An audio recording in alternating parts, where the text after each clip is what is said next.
knowing how groups function and how to operate effectively in them is highly valued skills।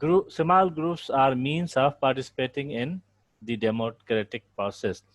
ایک یہ بھی point ہے کہ یہ جو اسمال گروپس ہیں یہ ڈیموکریٹک پروسیس کے لیے بھی بہت امپارٹنٹ ہوتے ہیں. ہمیں ہمارے اگر الیکشن سسٹم مینس جو کنٹری کا جو ڈیموکریٹک سسٹم ہے اس میں اگر الیکشنس ہوتے ہیں تو آپ کو اگر آپ ان پہ نظر ڈالیں تو یہ سمال گروپس مل کے پھر ایک جو ڈیموکریٹک پروسیس ہے اس میں پارٹیسپیٹ کرتے ہیں. پھر جو گورنمنٹ الیکٹ کی جاتی ہے اس میں ان کا کنٹریبیوشن ہوتا ہے.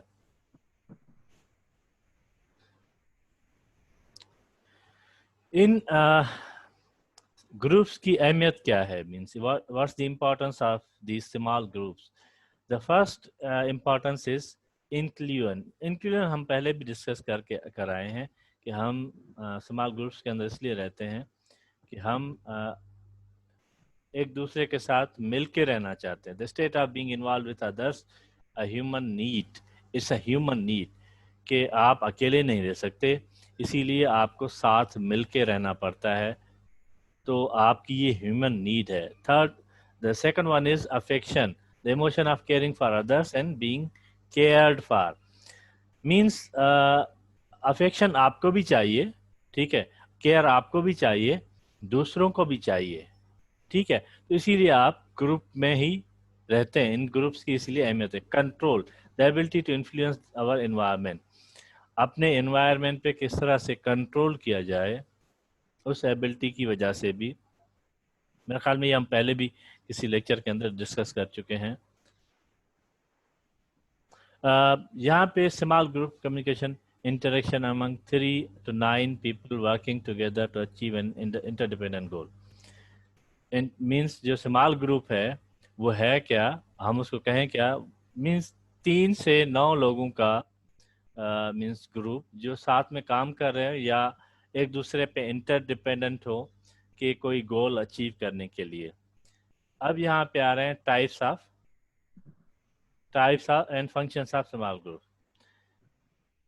The first one is task-oriented group, also called secondary groups, are formed for purpose of completing tasks such as solving problems or making a decision. یہ کیوں بنائے جاتے ہیں؟ کیونکہ ان کو کوئی ٹاسک دیا جاتا ہے کہ اس ٹاسک کو اچیو کیا جائے یا کسی پرابلم کو سالو کیا جائے. A group of students studying for an exam are taking part in task-oriented group. اس میں اگر اسٹوڈنٹس کا کوئی گروپ بھی ہو سکتا ہے جن کو کوئی اسائنمنٹ دیا جائے، کوئی ٹاسک دیا جائے کہ آپ کو یہ ٹاسک اچیو کرنا ہے، تو یہ گروپ کہلائے گا task oriented group. Relationship oriented groups also called primary groups. اب آپ ان میں سے تھوڑا سا ڈفرینس بھی دیکھیے گا کہ یہ ٹاسک اورینٹیڈ گروپ ہے. اب ہم پڑھ رہے ہیں relation ship oriented group. Also called primary groups are usually long term and exist to meet our needs of inclusion and affection. Your family is an example of relationship oriented groups. ہمارے دوست، ہماری family اس کی example ہے. یہ relation شپ groups ہیں، یہ long term means چلتے ہیں، ایگزسٹ کرتے ہیں، کیونکہ آپ کے اگر بلڈ ریلیشنس ہیں کسی کے ساتھ تو لازمی وہ بلڈ ریلیشن شپس آپ کا لانگ ٹرم ریلیشن شپ ہے، کیونکہ آپ اس گروپ کا حصہ ہیں، اس فیملی کا حصہ ہیں. The third one is assigned groups.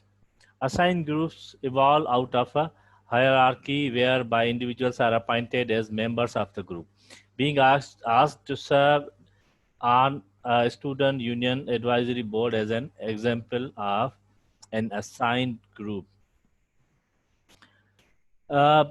جس طرح میں یہاں پہ تھوڑا سا آپ کو پولیٹیکل پارٹیز کا ایگزامپل دوں گا، جو اسمال پولیٹیکل پارٹیز ہوتی ہیں، یا یہاں پہ ایک اسٹوڈنٹ یونین کا مینس آنرری کسی کو یا کوئی اسائنڈ کیا جائے ٹاسک کہ آپ اس کے مینس ممبر بن جائیں، آپ اس کے ایڈوائزر بن جائیں، ایڈوائزری بورڈ کے ممبر بن جائیں، تو اس طرح کے گروپ کو کہا جاتا ہے assigned groups. The fourth one is emergent group are the result of environmental conditions leading to the formation of a cohesive group of individuals. A group of friends who meet at college is an example of an emergent group.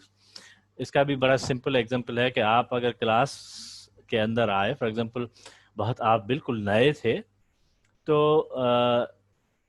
وہاں سے آپ کے ایک دوسرے کے means آپ ایک نئے انوائرمنٹ میں آئے، کلاس کے اندر بالکل نیا کلاس تھا، تو اس کے اندر آپ لوگ جس طرح سے انکلوڈ ہوتے گئے، تو مینس وہاں سے ایک کچھ گروپس ایمرج ہوئے جن کی طبیعتیں ایک دوسرے کے ساتھ ملتی تھی، جن کی نیچر یا جن کے ٹاسک ایک دوسرے کے ساتھ ملتے تھے، یا تو ان گروپس کو کہا جاتا ہے ایمرجنٹ گروپس۔